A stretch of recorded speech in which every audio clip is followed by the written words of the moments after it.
Hey guys, Redbeard here. Well, I am here to do a quick walkthrough of my new sleeping bag that I'm going to be taking with me on the Pacific Crest Trail. This is the ZPacks sleeping bag. It's a 20-degree bag, and as you can see, it packs down super small. I've used it twice actually, and both were in colder temperatures, probably in the mid-20s to mid-30s on multiple nights, and I really liked it. It was super warm. I think this is a medium stuff sack from ZPacks. And being that it weighs less than 20 ounces, it's pretty impressive for a 20-degree sleeping bag. So the reason I'm switching to this sleeping bag from my Marmot Plasma 15-degree bag that I use on the Appalachian Trail is simply because of weight. That bag was light, but it was around 2 pounds, and I wanted to go lighter. I could save about a pound switching to this sleeping bag, a little less than a pound. So that was my reason for doing so. Plus, I really like ZPacks gear. As you guys know, I carry most of my major pieces of gear is made by ZPacks. So I really love their stuff, and I know that I will like this sleeping bag just as much. So what I'm going to do is lay it out so you just walk you over some of the basic things regarding the sleeping bag. I'll be right back. Okay guys, so I've got the sleeping bag kind of laid out here, and so I'm just going to walk you through some of the main features of the sleeping bag. There's not too many because it is a pretty simplistic sleeping bag. That's how they're able to maintain the weight that they do. So again, this is a 20-degree sleeping bag by ZPacks, and I have it in the long, wide kind of make. So I'm 6 feet tall, so for me the long is pretty much the perfect size, and I did wide just because I tend to kind of toss and turn and move.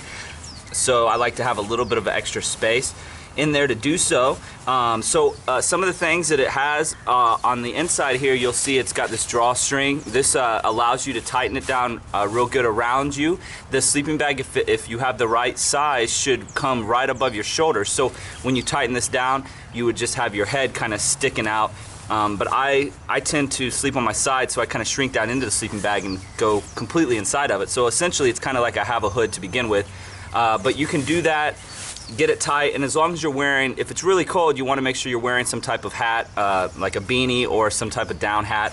I just wear my Patagonia ultralight down hoodie with me if it's going to be really cold. So the zipper is located on the bottom of the sleeping bag.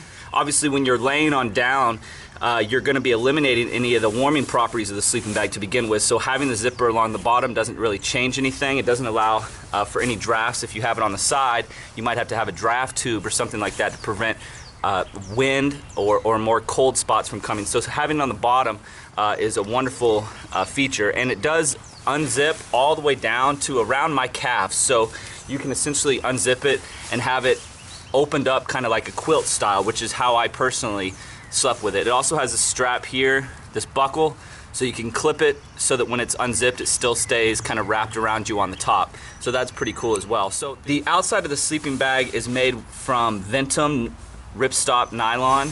It's a great lightweight material, super light to the touch. Another reason Joe's able to get the sleeping bag so light, this 20-degree bag, like I said, with the long and wide, checks in about 19 ounces, I think 19.8 ounces.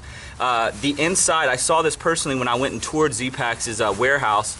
The inside, the lines, like inside the baffles, they're actually made from Cuban as well. So the interior of the sleeping bag is made from literally the lightest materials that you can possibly make it from. That's one of the reasons they're able to eliminate it. Obviously no hood on it as well makes it much lighter.